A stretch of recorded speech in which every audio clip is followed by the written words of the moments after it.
अस्सलाम वालेकुम स्टूडेंट्स। मोहम्मद आसम फरीद की जानिब से आपको नेशनल कॉमर्स ग्रुप में खुश आमदीद कहते हैं। स्टूडेंट्स, आज हम इकोनॉमिक्स में बहुत ही important topic law of demand को डिस्कस करने जा रहे हैं। इस वीडियो से आई कॉम के स्टूडेंट्स, ICS के स्टूडेंट्स, BCom के स्टूडेंट्स बेनिफिट ले सकते हैं। स्टूडेंट्स, अगर आपको वीडियो हमारी अच्छी लगे तो वीडियो को लाइक और चैनल को सब्सक्राइब कीजिएगा। तो बढ़ते हैं अपने इस टॉपिक की जानिब और देखते हैं हमारे पास लॉ ऑफ डिमांड क्या कहता है।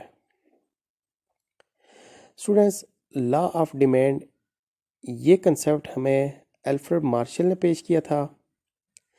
अल्फ्रेड मार्शल के मुताबिक लॉ ऑफ डिमांड की डेफिनेशन कुछ इस तरह से है।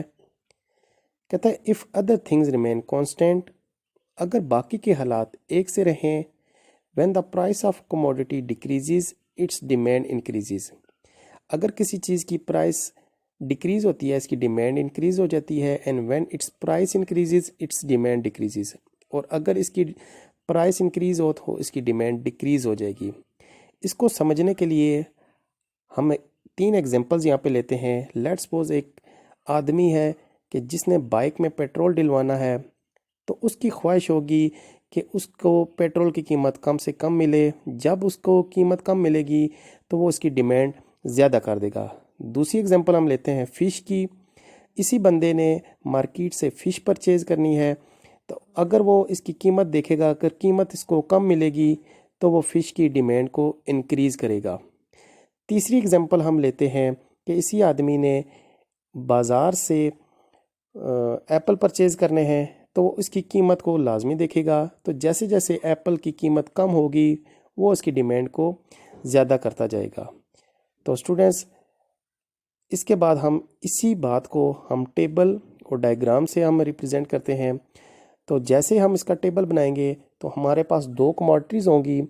एक साइड पे हम प्राइसेस लेंगे, दूसरी साइड पे हम क्वांटिटी लेंगे। प्राइस में हमारे पास 4, क्वांटिटी में हमारे पास 8 डेटा ले लिया। प्राइस में 6, क्वांटिटी में 6, और प्राइस में 8 डेटा और क्वांटिटी में आपके पास 4 हो जाएगा। अगर आप टेबल को गौर से देखें तो जहाँ पे प्राइस है आपके पास, इस पे थोड़ा सा गौर करें।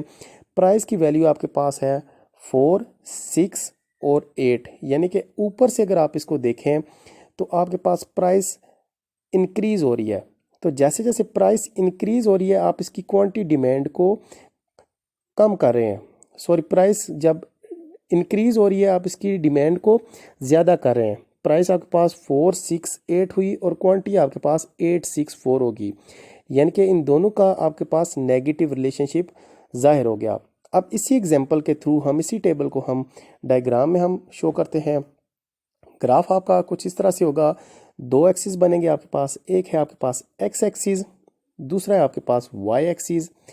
एक्स एक्सिस पे आपने डिमांड को शो किया, वाई एक्सिस पे आपने प्राइस को शो किया। तो जहाँ पे आपके पास प्राइस 4 थी वहाँ पे आपके पास डिमांड 8 थी।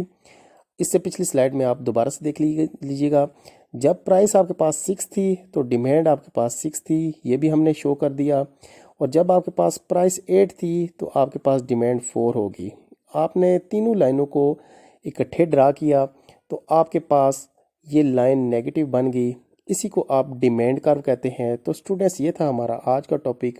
उम्मीद करते हैं आपको टॉपिक समझ आई होगी। लेक्चर में किसी किस्म का कोई मसला हुआ तो लाजमी हमसे रब्ता कीजिएगा। इंशाल्लाह नेक्स्ट वीडियो